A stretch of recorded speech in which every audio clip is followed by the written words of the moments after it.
Era e fortë që ka përfshirë këtë ente, juglindjen e vendit, ka sjellë me vete një tjetër episod të stujës së rërës në fushën e Maliqit, një problem i përsëritur që vjen nga tokat bujqësore torfike të zonës.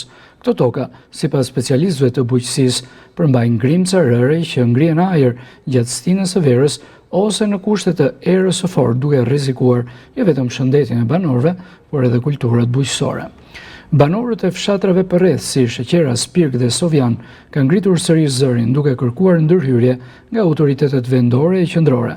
Ata i kanë kërkuar Bashkisë Maliqit, Drejtorisë së Bordit të Kullimit dhe Ministrisë së Bujqësisë të ndërmarrin masa për ujitje nëntoksore të këtyre sipërfaqeve torfike, një zgjidhje që do të ndihmonte në minimizimin e prapjes së grimcave të rërës. Megjithse kërkesat janë përsëritur prej vitesh, një zgjidhje konkrete ende nuk është ofruar. Banorët paralajmërojnë se nëse nuk merren masa urgjente, fenomeni do të përkeqësohet me afrimin e verës dhe përkeqësimin e kushteve klimatike.